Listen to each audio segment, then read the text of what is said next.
Hello বন্ধুরা, max pay এই সফটওয়্যারটি দিয়ে আপনারা রিচার্জ করতে পারবেন খুব ইজিলি। আর এটা দিয়ে আপনারা লাইফ টাইম ক্যাশব্যাক পাবেন। ঠিক আছে বন্ধুরা, আমি এই সফটওয়্যারটি ওপেন করব। ঠিক আছে, আপনারা ডাউনলোড করে ওপেন করবেন। তো আমি রিচার্জ করে আপনাদেরকে দেখাবো।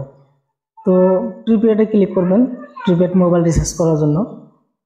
তো এখানে মোবাইল নাম্বারে ক্লিক করে অলরেডি মোবাইল নাম্বারটি দিয়ে নেবেন।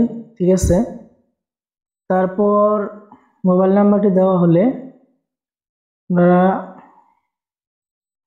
এখানে কত টাকা রিচার্জ করবেন, কত টাকা পুরো হিস্ট্রিটা এখানে দেখে আপনারা রিচার্জ করতে পারবেন। ঠিক আছে, তো আপনারা সিলেক্ট অপারেটর, তার মানে আপনারা যে কোনো সিমের এটা আপনারা সিলেক্ট করে নেবেন। ঠিক আছে, তারপর স্টেট আসাম করবেন। ঠিক আছে, তারপরে এখানে ভিউ ক্লিক করে অলরেডি আপনারা রিচার্জের ফিউচারটা আপনারা এখান থেকে দেখে আপনারা রিচার্জ করবেন। ঠিক আছে, তো আমি 239 টাকা আপনাদেরকে রিচার্জ করে দেখাবো। ঠিক আছে, সাবমিটে ক্লিক করে আপনার এম পিনটা এখানে দিবেন। ঠিক আছে, তো এম পিনটা দেওয়ার পরে আমি এখানে উপরে রিফ্রেশ করব। দেখুন রিচার্জের টাকাটা কেটে নিল। ঠিক আছে, এটাতে আনলিমিটেড রিচার্জ করে আপনি টাকা কামাতে পারবেন। ঠিক আছে।